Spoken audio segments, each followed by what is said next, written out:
Welcome to the feed to Embiid. I am your host, Austin Krell, along with a guy who has a new head.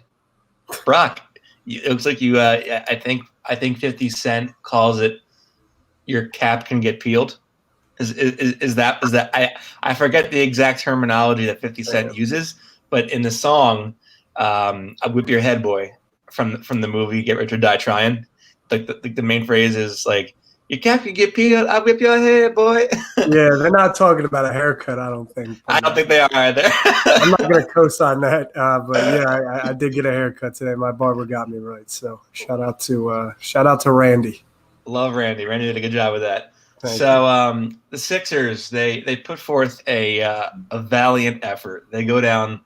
They had Boston down 2 with like 3 minutes left in the game, and you kind of for just a split second felt like, hey, they might actually win this game and only be down 2-1.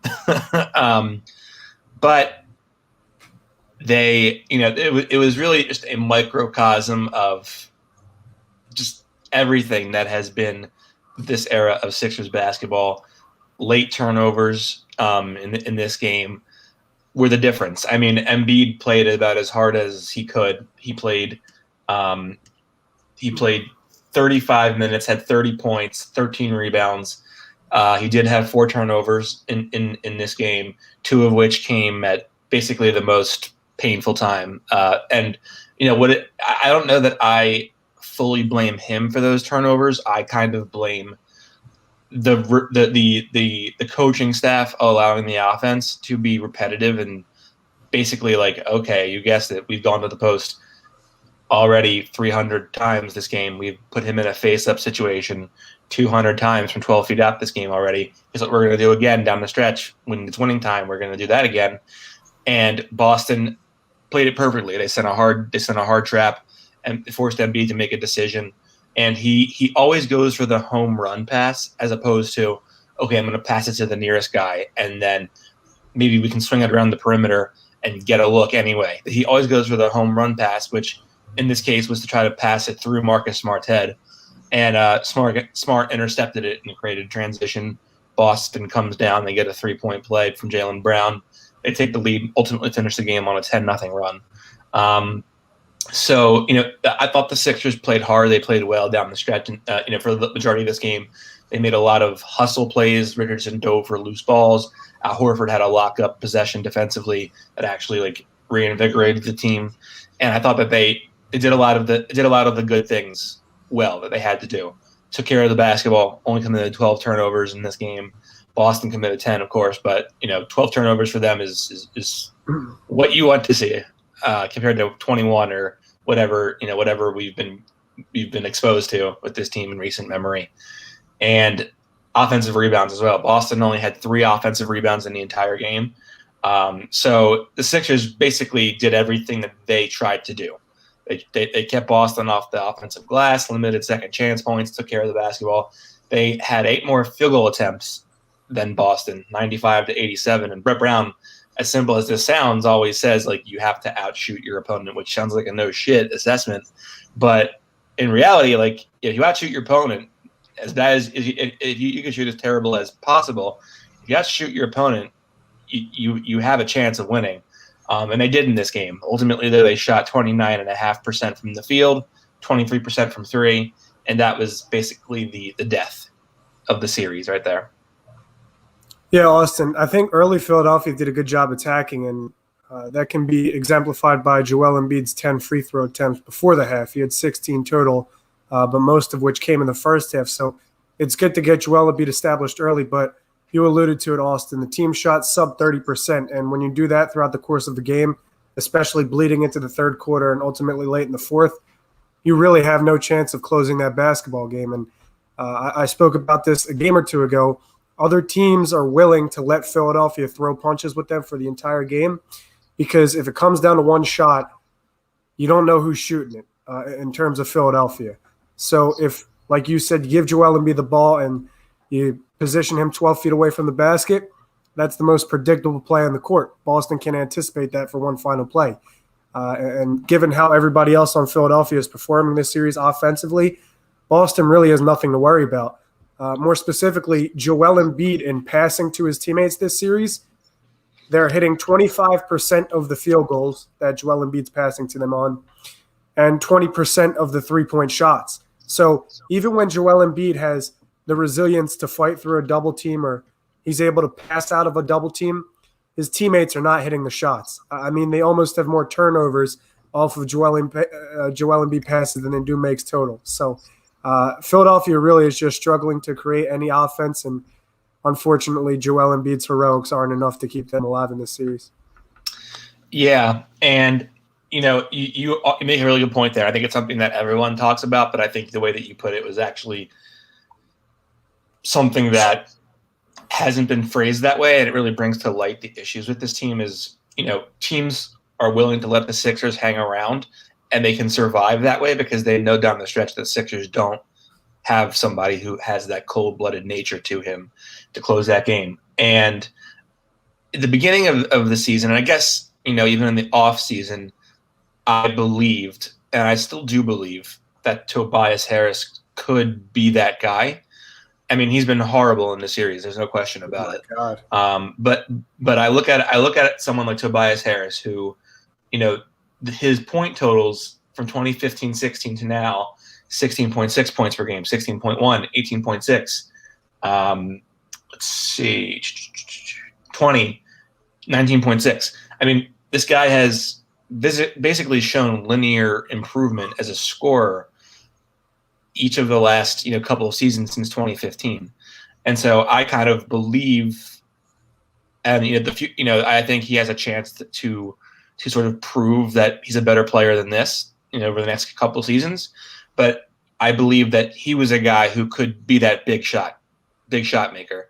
And there were times this season where he did have big games, he did make big shots, but when things really mattered, like in Game 1.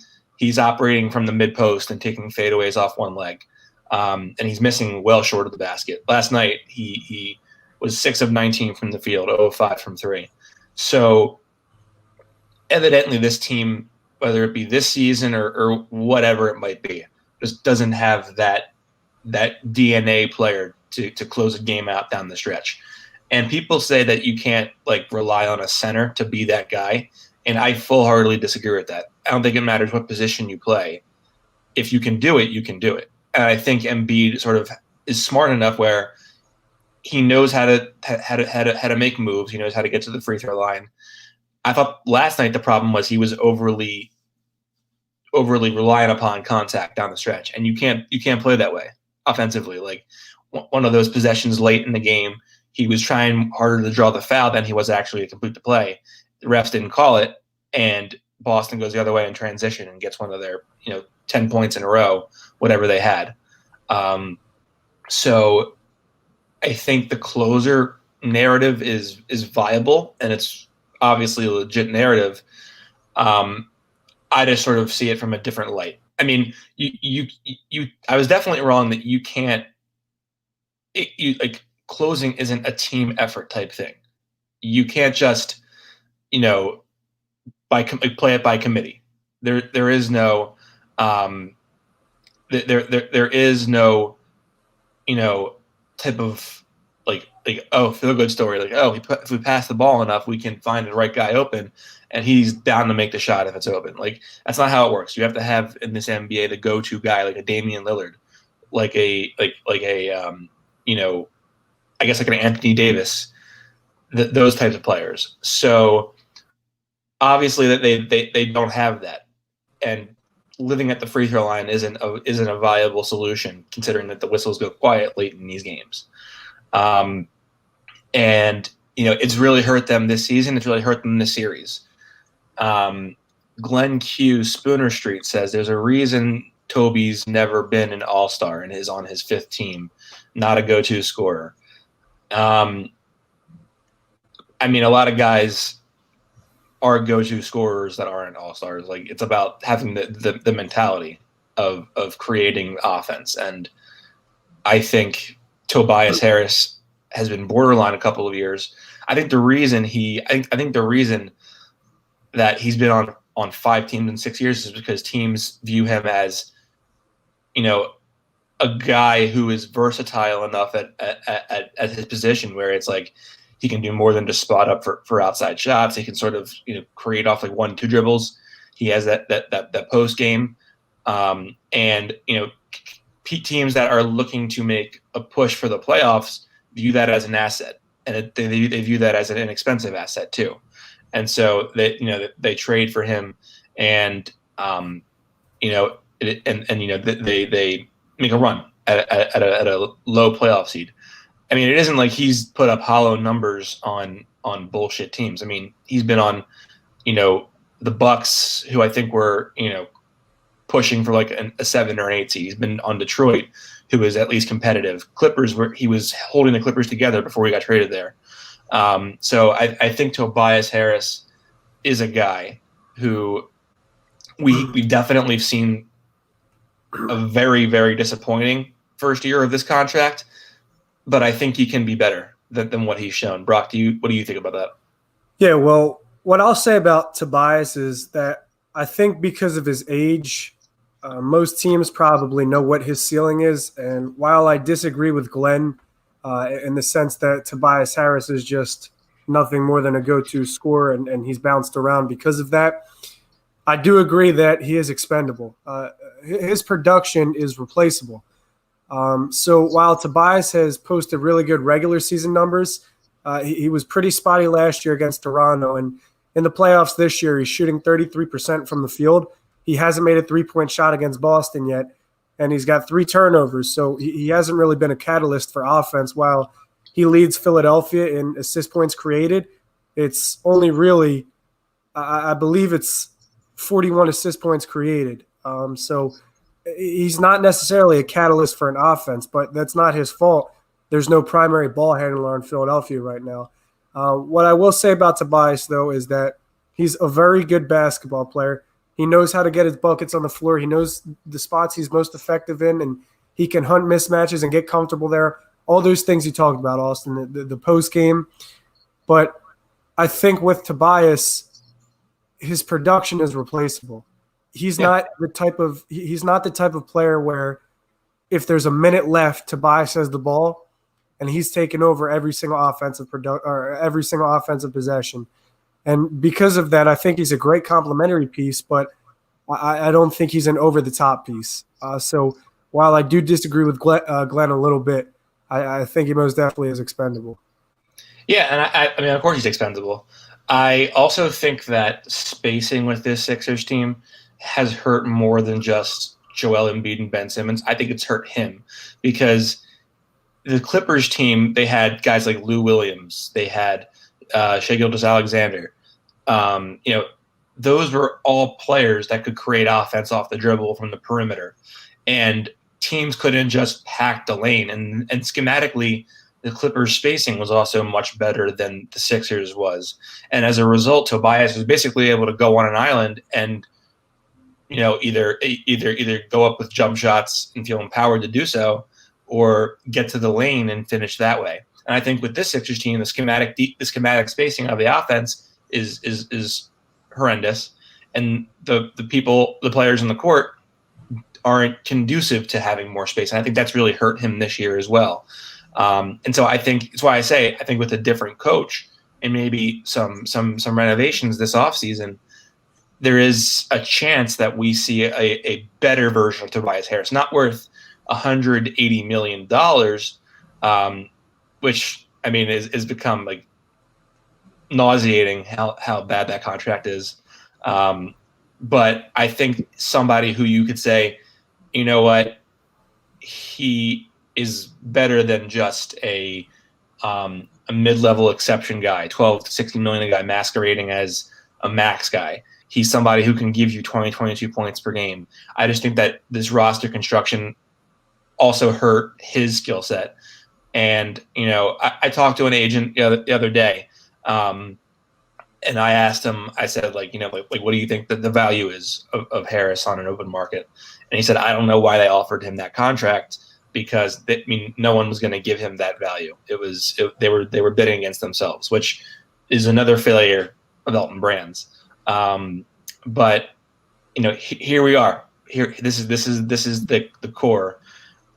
So I wanted to go into this because I've seen a lot of like think pieces and sort of like everything is over, the process is done.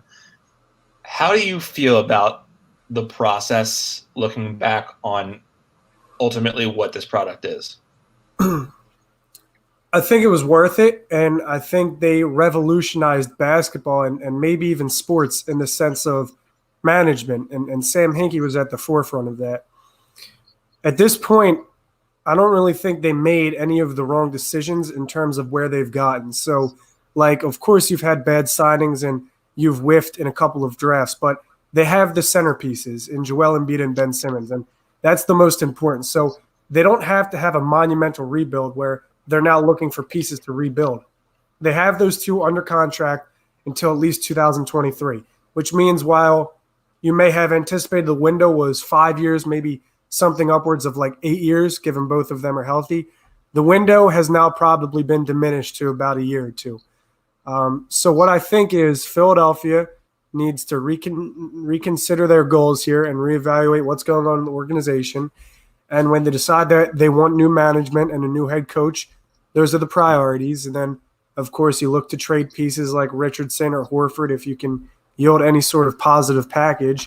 And then after you do that, you look at the roster you have, you give it a year after it's fully constructed with a new head coach. And if that doesn't work, you still have another year of those two under contract. You try it again one more time, providing neither of them wants to force a trade out. And then if it doesn't work, you should have time to potentially trade one of them and kind of have a little wrinkle in your ultimate plan. But there's trade pieces, there's assets everywhere. I am of the belief that Joel Embiid and Ben Simmons can coexist. I wouldn't want to trade either of them.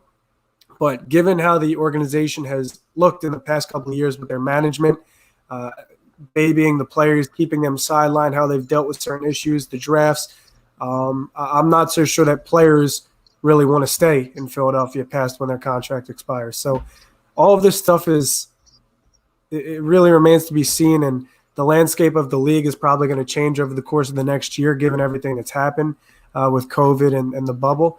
But I think ultimately they're in a better spot than people may anticipate because you still have your two superstars under contract, and that's the most important part. But now it's going to be how do you pivot and build around them, and can it work?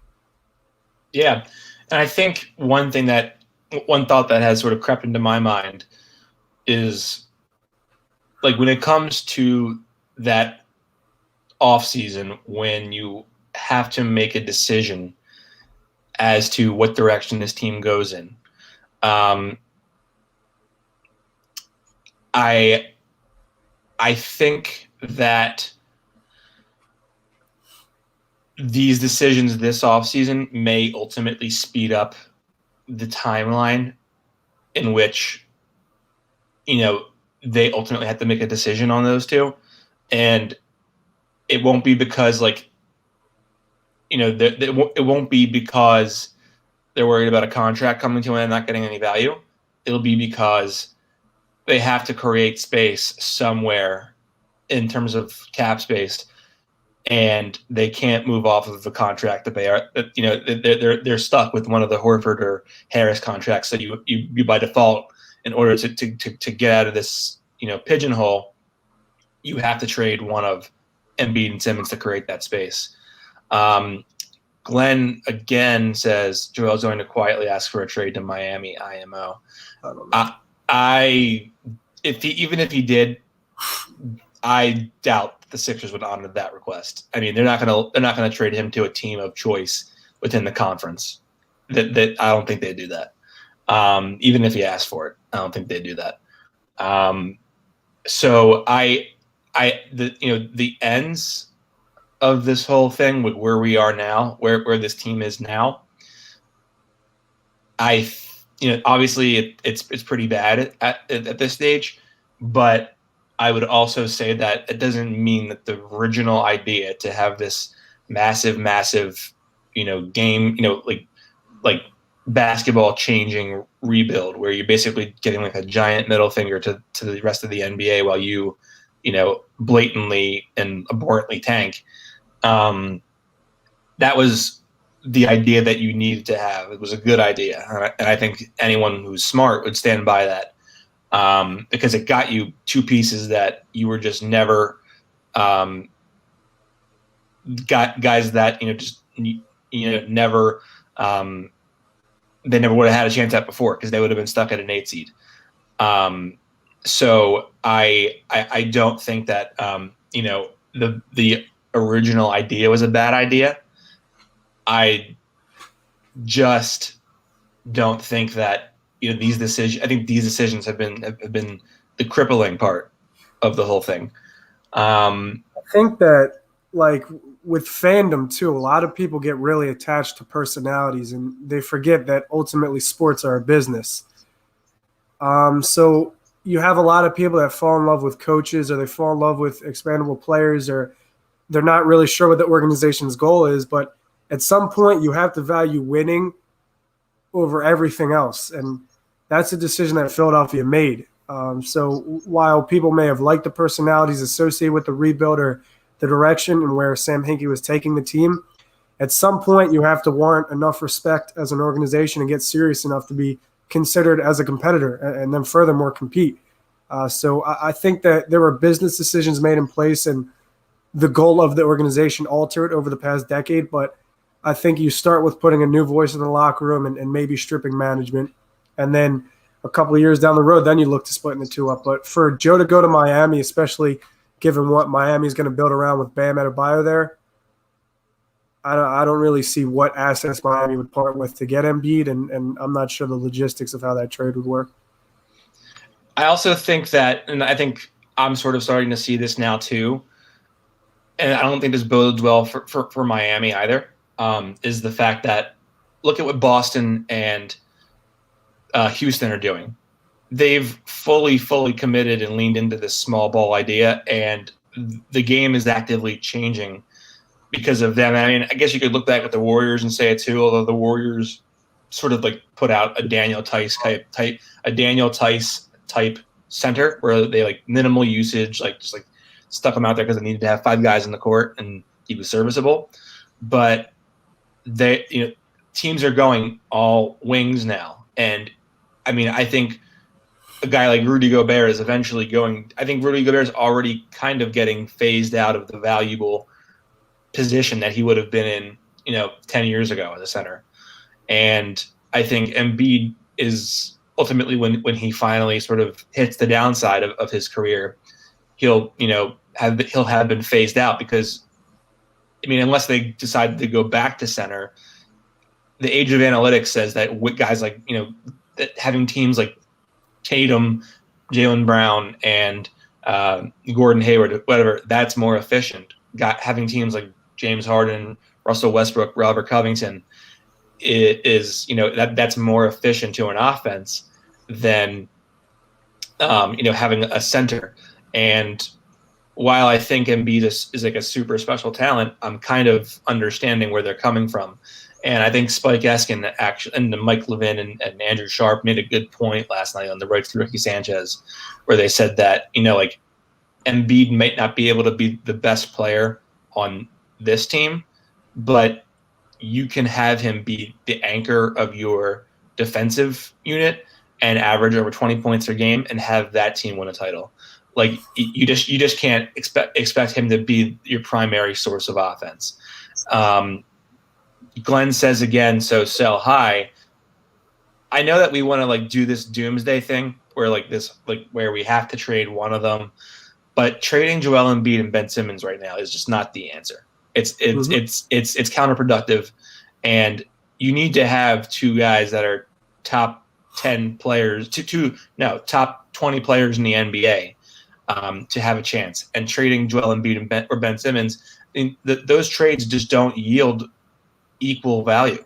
I mean, the trades that you see for superstars, you're generally not going to get back the equal value. And those guys are 24 and 26, 27. I mean, Embiid's health history might push forward that timeline a little bit, but there's no reason to trade anyone. No, obviously, no reason to trade either of those 2 players. So I've seen a lot of this. I mean, I know Sixers Adam wrote a piece about this. I know it's basically been like Joe Giglio wrote about it, and I can't decide whether I think it's sort of like this hot takey culture that associates of Spike Eskin have sort of been programmed into doing. And I'm not saying they don't have their own opinions. They certainly very well may, and it may even be the case. But I just feel like are people and the public, are they already unreasonably pessimistic about this team's title chances? Because I think as long as you have Embiid and Simmons, you'll be in the mix. Obviously, this current iteration of the team is not going to come close to winning a title, but I think I think right now, like 2 years ago, I would have said there's an 80 to 90% chance that this team wins a title with these two. Now I'm down to like 40 to 50% chance that they win a title with these two.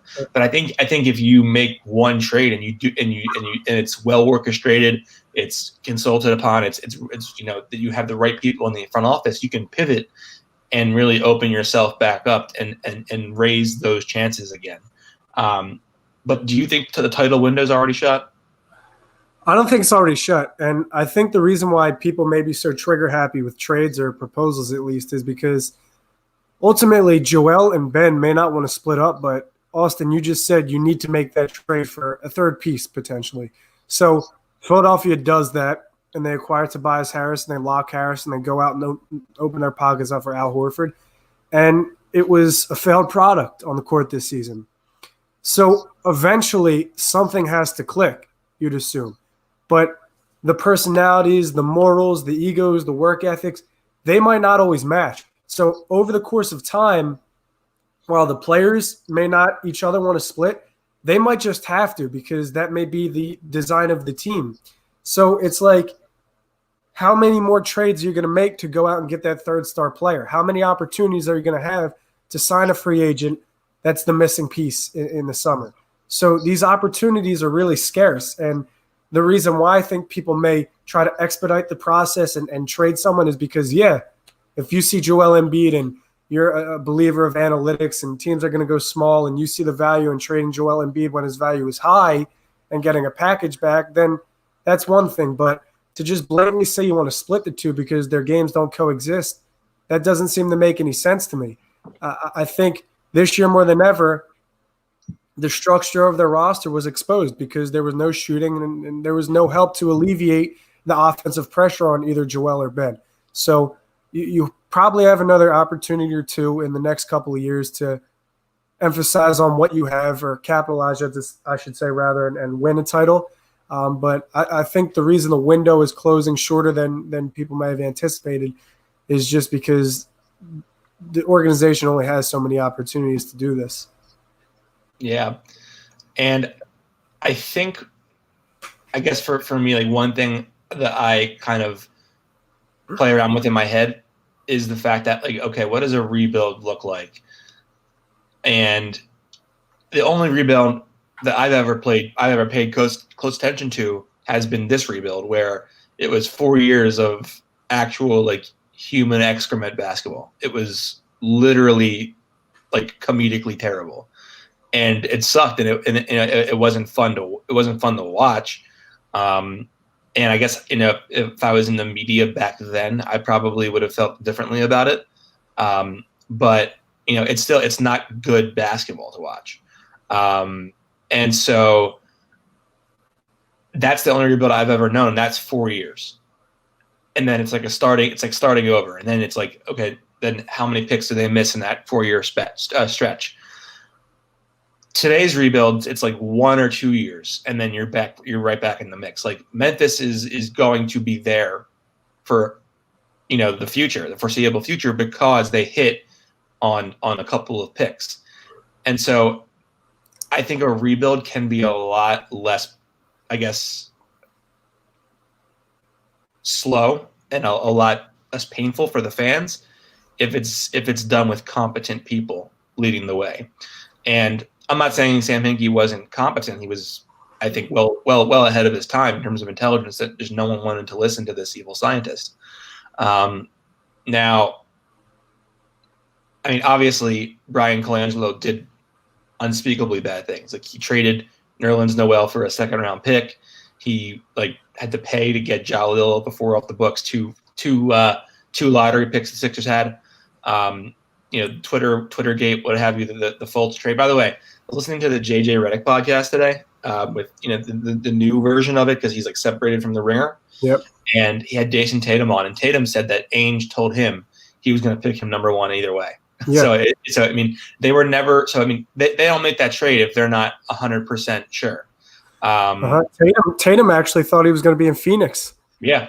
He was going to be drafted by Phoenix. He wanted to be a Sun. He said he thought he had better opportunity with the Suns. That's why I think D-Book's going to stay there. I'm telling you, they're creating something in Arizona. I'm telling you right now. Under a coach that coached under Brett Brown. I wouldn't say coach under though. I'd say he kept his ass in a job. He made sure Brett wasn't living off unemployment. Well, I'll tell you this: their defense was a lot better under Lloyd Pierce, and Brett Brown's supposed to be like this. He's championed the importance of defense, but that defense went from a top 10 defense 2 years ago under Lloyd Pierce. As soon as Lloyd Pierce left, they couldn't stop a leak last year. Exactly. They were as disappointing as possible this year. I wanted to say that I don't necessarily think the Sixers have to rebuild because I think they are in a unique position where you do have your two superstars under contract. So the window to win without opening your pockets to extend these contracts is still 2 or 3 years, but it's more of a renovation because you're not going to part with Joel or Ben in the next year or two, I'd assume. So it's really about how creative can you get with the rest of the roster. How much can you do with the guys on the bench or the supporting pieces to really maximize the talent on your roster? This year, it was a failed product. I said that. Al Horford isn't a floor spacer. Tobias Harris couldn't primarily be a catch and shooter. Josh Richardson is not a creator for others in the half court. But with a healthy Ben and with a healthy Joe, you have to worry about so much less because you're getting point production. You can get production low post. You can get transition points. It's really how you surround these guys. So if you can potentially get Al Horford off of the books, do it. If you can get Josh Richardson flipped for something that can maybe contribute in a different role, do it. But I really think everybody other than Joe and Ben should be untouchable. I think even Matisse, despite how the other way around, everyone other than Joe and Ben should be touchable. Right. But I didn't want to say that. But I think even with given how good Matisse Thybulle's defense has looked on ball this season, there's still a lot to work on. Body control, the personal fouls, offensively, there's really nothing to show for it. So everybody other than Joe and Ben, in my opinion, should be available. And then you can renovate the rest of your roster. I even see Aaron commented. I don't know if you're going to bring that up. Oh, yeah. No, sorry about that, Aaron. Aaron XA says, thoughts on Horford, J. Rich, and first pick for Chris Paul. Despite his age, leadership on ball defense, playmaking, and off-ball shooting and clutch play is what we need, IMO. In my opinion, of course. I think that OKC is going to trade Chris Paul basically as soon as they can. I think they want to rebuild and they want to put the ball in the hands of SGA as quickly as possible. And I think Sam Presti's a smart enough GM and Billy Donovan a good enough head coach that they can have a quick rebuild and be right back in the mix of things. Of course, there's and so to answer your question, I would do the trade, and I also know for a fact that OKC at one point in the season had interest in Horford, and maybe that interest is still there. I also don't know what they plan to do with Steven Adams, because if they trade for Horford, they're going to have a back to the basket center and another guy who's basically almost So I guess the implication there is what do you do with Steven Adams? But I do know, a player agent literally said that the two main teams the two of the teams that have been intrigued by adding Horford in the middle, and despite of this season, have been OKC and Sacramento. So I think they're going to push hard for a trade this offseason involving Buddy Hield and the Kings. And who knows? Maybe they even put it off maybe they even pull it off because the Kings their center position has been a hole. It's been unpredictable. Marvin Bagley's a power forward, and he's been injured on and off. And it's just sort of been a weird situation for that. So maybe they can pull that off. But I just think that they've put themselves in a situation where it's pretty dire.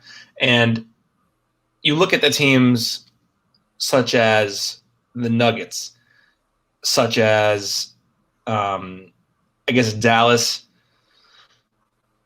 Milwaukee to some extent, Boston to some extent, Toronto is a good example of this.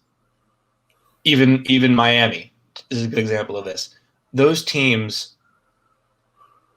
are where they are, and that is up 3-0 in series, or having in control of series right now, because they don't take for late first round picks for granted. They don't just sell them off. They find those talents in the late first round, second round, and they develop them. Fred VanVleet's starting for the Raptors, averaging like almost 20 a game as an undrafted free agent, and he's one of the better shooters in the NBA. That Toronto has squeezed out oozing value from guys that no one even would shake a stick at. They've turned Pascal Siakam from a late first round pick to a superstar, basically. They guys like Terrence Davis, Norman Powell. The Sixers have to stop trying to hit home runs with their first round pick, but rather don't just sell it off. Don't just draft some Euro stash. You have to start taking advantage and cultivating role players that are inexpensive, because ultimately max contract guys, they don't think it's cute to come to a team where they have to put forth 40 minutes a game for the team to have a chance, because you have balance of your stars, but you don't have any balance down the rest of the roster. You don't have any role players. And so, here they are. They're stuck with, by the way, they're still stuck with Mike Scott's, contract too for the next season. So you have to start valuing young talent. And they kind of started to do that with Landry Shamet and Matisse Thybulle. Now, they're now in a position where they also might have to trade those young assets in order to get off these contracts. So, I mean, I almost wonder if this offseason is a job not just for a general manager, but rather for like a consulting firm. If there's something that exists, like a basketball management consulting firm, that wouldn't be a terrible idea at this point. I mean, they have to get off contracts and find inexpensive value. And it's such a chokehold that they're in right now that I'm not sure that I buy that smart people, smart coaches, smart managers, whatever, want to come into this franchise and deal with this. It's a massive, massive assignment. Now, obviously, they won't get any. I mean, I don't think they'll get the fault for it if they can't pull it off, because these are the mistakes that they're trying to undo of previous incompetence. But it's going to be a massive, massive undertaking, and it's going to be all of pieces that they didn't put forth themselves. So that isn't exactly attractive. Now, I guess Stan Van Gundy. I mean, I've been watching the home local broadcast of the playoffs, but I guess Stan Van Gundy has put forth a pretty good audition as the color commentator for TNT. So maybe he wants to do it. And maybe it works. He has a history of developing bigs pretty well. Maybe that works, but I still don't think that this is an attractive job right now, the Sixers, unless you throw a lot of money at a coach or at someone to come in and manage this franchise. It might be, but I think more importantly, the team also needs a culture. And you could argue that there's been culture, but the Sixers have really headlined all of the odd stories in the past 5 years in the NBA. And on top of being an enigma to the rest of the league, they have one of, if not the most scrutinized players in the entire NBA. They have Joel Embiid, who's held to a completely different standard than most all other bigs in the league, and a coach who's been there 7 years, and 4 of which were a rebuilding process, which is pretty much longer than most all other rebuilds present day in the NBA as well. So given all of that, I think Philadelphia really lacks this culture. And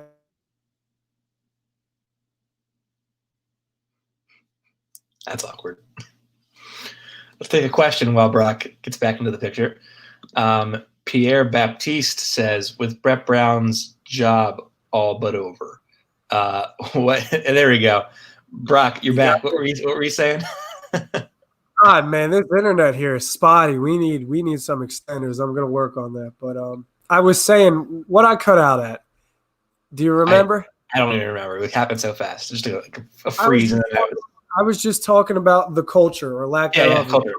Yep. So you've got one of the most scrutinized players, Joel Embiid, held to a completely different standard than most all their centers. The process rebuild. So there's really no culture in Philadelphia. In Phoenix, Monty Williams steps in. He instills a culture, and there's a complete change. The team goes 8-0 in the bubble. Now they have something to build off of. With Milwaukee, you build around Giannis. You create a culture. Now, when players are waived or it's towards the postseason, players will sign and play for Milwaukee. Philadelphia has to be a destination where players want to play. It has to be somewhere where there's a culture. And Jimmy Butler talked about this it was almost like a subliminal on his podcast. He said he can cuss out players on Miami and they can cuss them back out. He can hold people accountable. There really isn't accountability in Philadelphia. There's no culture. So I think on top of new management or even the current management stepping in and doing their job, a new culture, a new identity would be really beneficial for this team.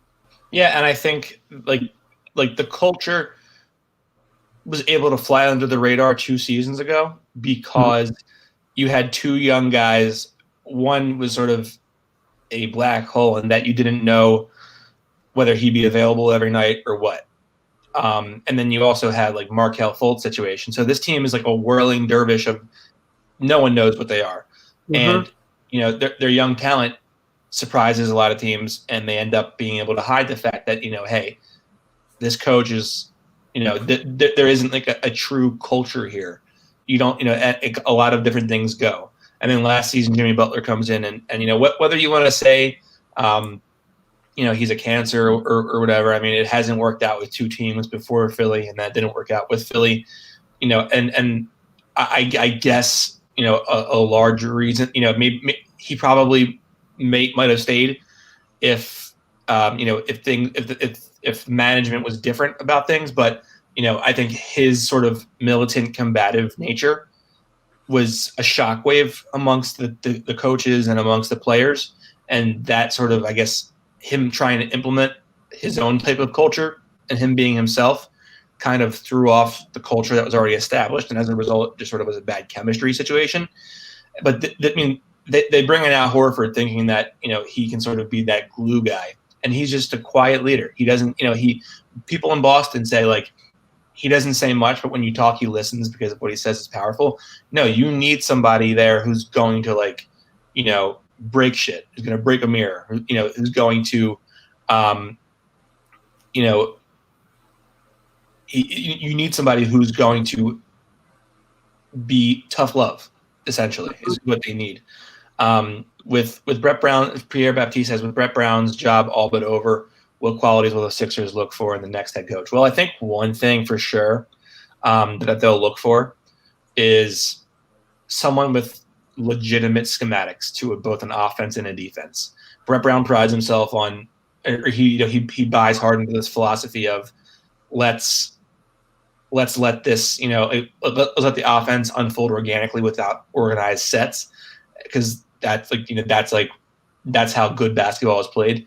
These guys in this team are not constructed for disorganization on offense. They're too young. They don't know how to win yet. That philosophy might work with a team like the Warriors, or maybe even a team like the Spurs that have more established players that have been around longer, that know how to win championships. But that's not going to work with these two. With the team that's ceiling so far has been the second round, and so I think a coach that can implement an offensive scheme so that way they don't just like squander 25-point leads almost every night. And I think a coach that is good at adjusting in game to different things, they'll do that. I think also just Brett Brown makes it too easy for guys that aren't good communicators to not communicate. Like he makes it too easy for guys like Embiid and Simmons to not communicate. He makes it too easy for, I guess, anything to go. And I think a coach that doesn't allow that has team events and team functions that really drives a culture and a chemistry and, fosters a feeling that the players want to play for each other, because I think players that want to play for each other, that's about as dangerous as anything you can have on the basketball court. Because when things aren't going easy for you, you still don't stop because you want to play for your teammates and help them be better. And I think, that kind of culture is something that they don't have.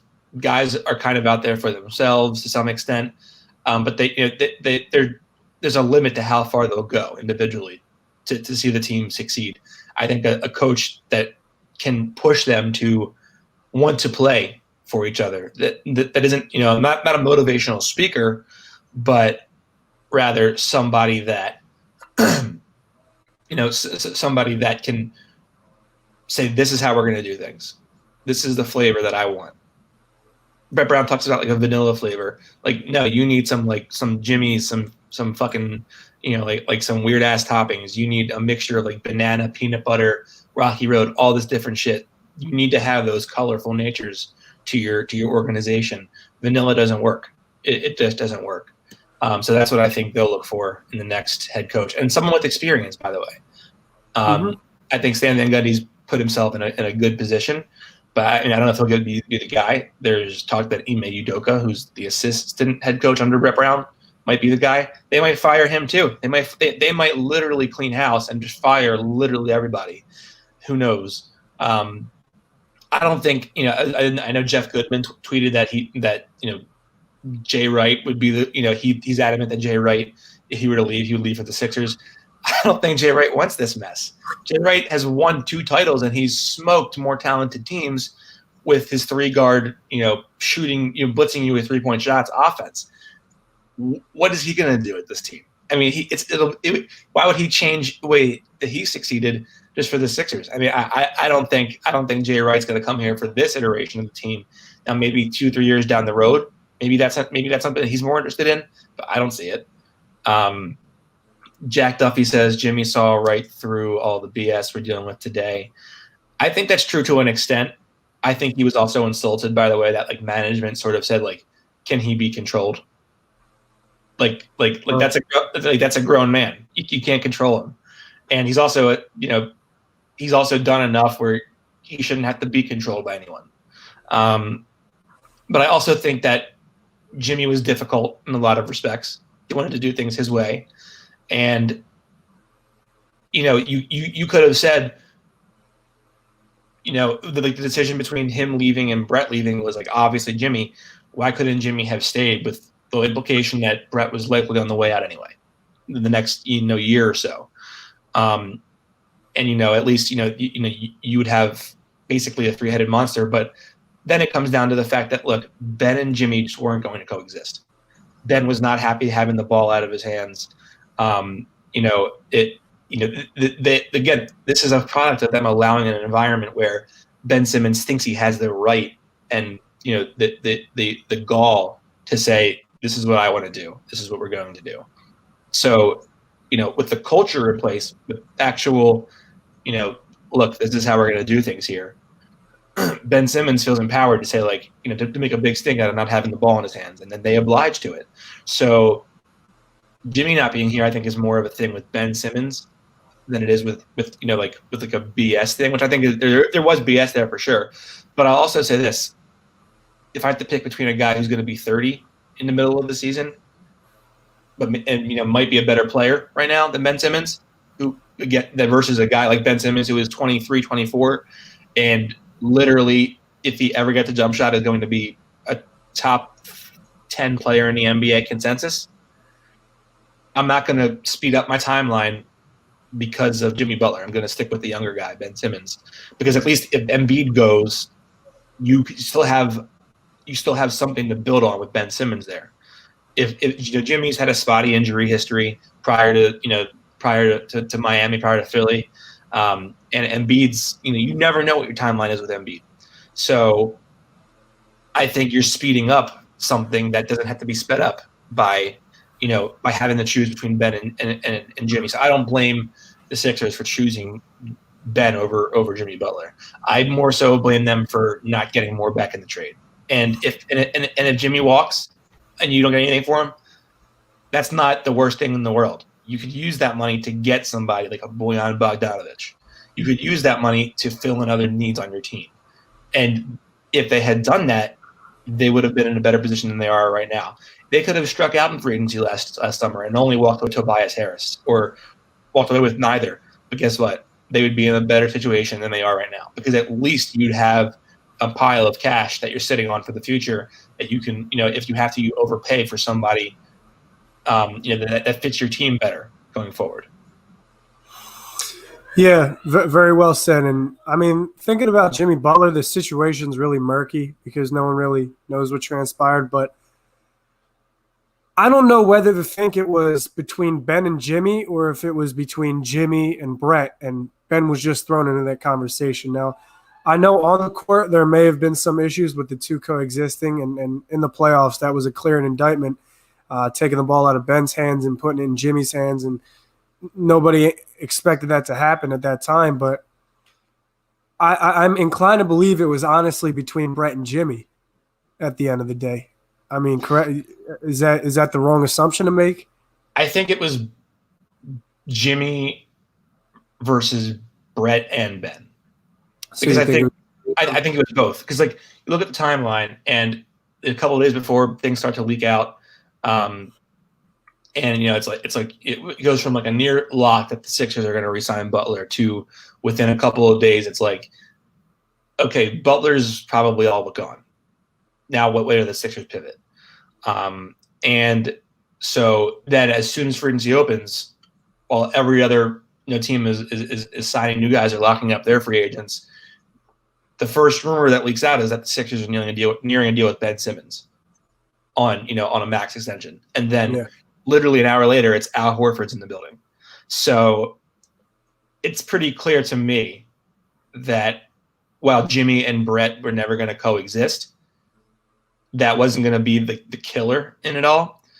Because the ownership wanted to fire Brett anyway at the end of last season. They were basically done with Brett too. It took Elton Brand and Joel saving his job, on the last couple of days of the season after things ended, for them to really be committed to bringing him back.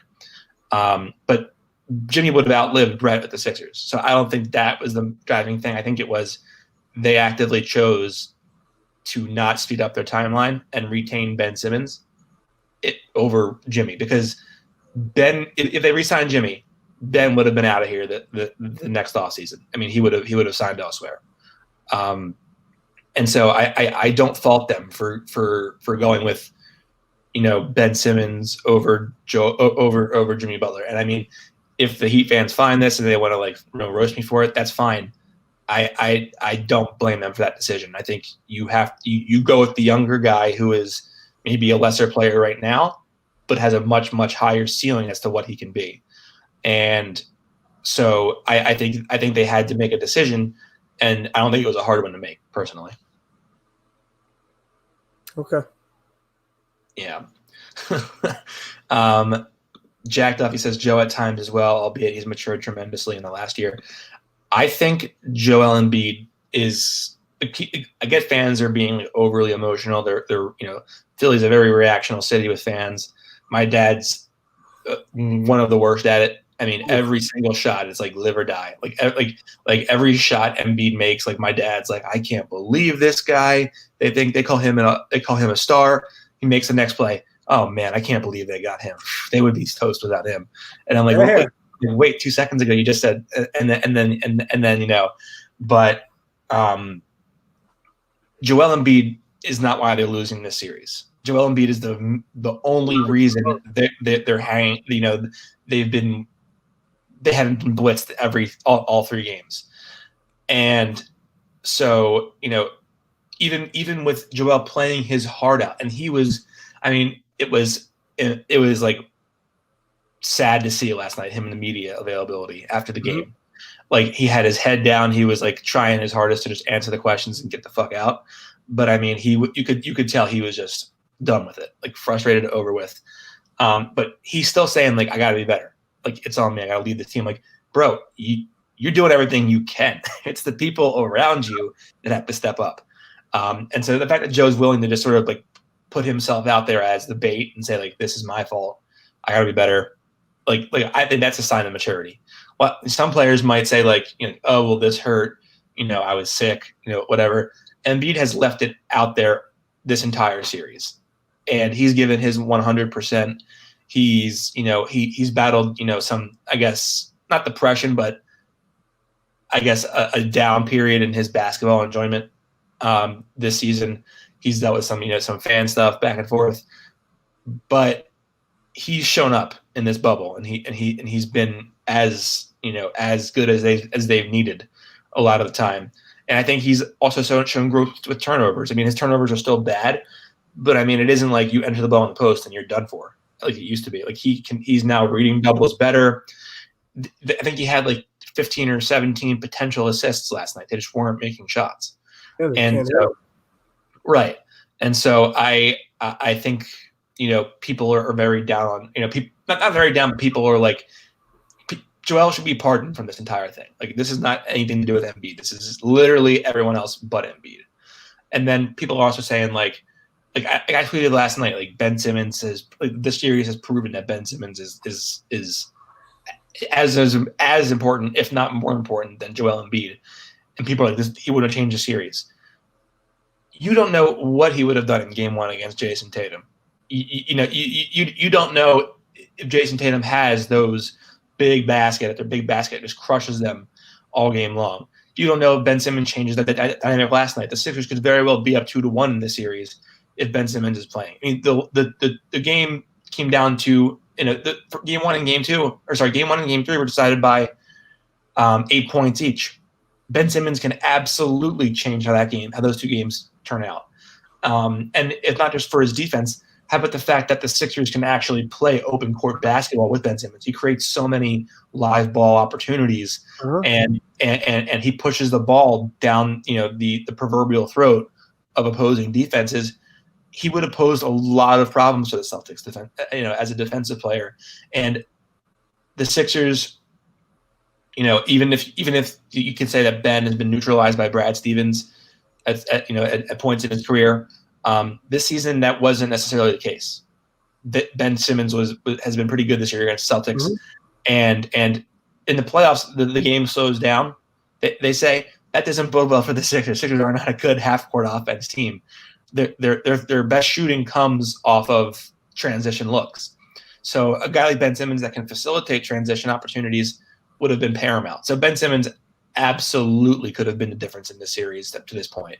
Maybe they don't win the series, but there's a realistic chance that they'd be up 2-1 in the series instead of down 3-0 without Ben Simmons. So you can say that Ben Simmons doesn't have a jump shot all that you want, and you can demand more of him all you want, but the bottom line is that him not being here for this series is a massive, massive, massive story that should be evaluated more heavily than I think it is. I mean, the difference is on offense, Ben Simmons led the NBA in assisted three-pointers made this season.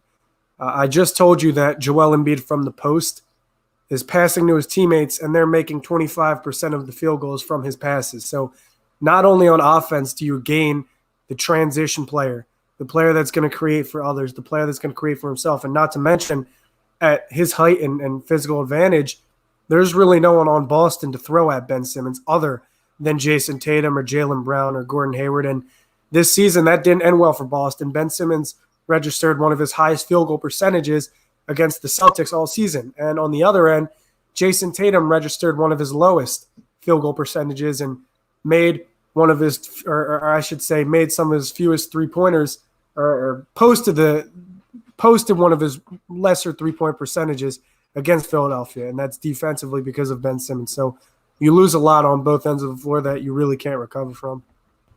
Yeah, for sure. And, I want to end it on this because we're just basically about an hour. I think, I don't know that I believe that Ben Simmons would have made this team built for the playoffs, but I think it's just a hilarious, like, old takes exposed kind of thing that they actually like spent an entire year with like their phone to phone, soliciting of tickets from ticket salesmen and their campaigns for "We're built for the playoffs." It's hilarious how badly they looked. They built for the playoffs is a joke. They are not built for the playoffs. I think, again, with Ben Simmons, obviously that would have changed some things, but I still don't know that they would have won the series. It still would have been a clunky fit. It still would have been, you still would have needed more out of Tobias Harris and Al Horford than what they've provided. But I think it would have been a different story. But to say that this team is built for the playoffs is a hilarious joke and a failure to understand basketball. I mean, they've prided themselves on bully ball so much this season, and they talk about it all the time. They've been outworked in both game 1 and game 2 in terms of bully ball. I mean, they've got for game 1 and game 2, they got away from all their principles about rebounding opponents. I mean, there's no way Kemba Walker should be getting his own offensive rebound off misses and laying it back up and in against this team. They should be thoroughly out rebounding every team every night, every game. And to say that this team is built for the playoffs is an embarrassment for the organization. It's a good way to sign off, Austin. It's unfortunate we have to conclude this season with that statement, but I think that's how we all feel. Yep. Now there will be an emergency pod for when they inevitably fire Brett Brown within the next 2 weeks. There may even be a season wrap up pod at some point in next week or so, but this may be our last pod for this may be the last pod with a Sixers game in front and in the future looming. Mm-hmm. So Brock, it's been a great first season having you as a co-host. Yep. The best of this show, the best of this duo is yet to come. Brock, any last words? Any parting shots? Any just videos you're working on? No parting shots. Just stay solid, and let's hope that Woj or Sham, somebody's working overtime to tweet out this Brett Brown firing, because that's going to be a day we could all rejoice on. Yeah. Wow, Wes says before we head out, who's the leader of this team, Embiid or Simmons? I'm sure Sixers trade Embiid and Simmons eventually. No. I guess so. I mean, if you say so. I mean, why do they have to trade one? I mean, the leader of the team has shown himself to be, like Joel Embiid takes responsibility for himself. I mean, I don't know what else to say. The leader of the team is, first it can come with the coach. That's number one. But the leader of the team is I think has proven himself to be Joel Embiid, just because they're down 3-0 in this series, just because he is not always available to play, doesn't mean he's not a leader. I think he's taken on the part pretty well. He's a good example for younger players. He's good for your chemistry and your relationships between players. And I think he takes responsibility for basically wears the badge for everybody. So I think Joel is undoubtedly the leader of this team as it's currently constructed. He's Landis Brock. I'm lost. No, he's Landis Brock on Twitter. I'm Krell TPL on Twitter. Austin Krell with you as always. Brock Landis. As always, thank you for tuning in, everybody. Have a good Saturday night, and we'll see you hopefully in the next week for another episode of the Feed to Embiid. I guess hopefully at this point it'll be that the season's over and we're just done with this miserable train wreck of a team. But until then, take care, everybody. Thanks for tuning in. Make sure to subscribe on Apple Pods, the Feed to Embiid. Give us a 5-star review, or no, 5-star rating and a review. Take care, everybody. Have a good night. Bye-bye.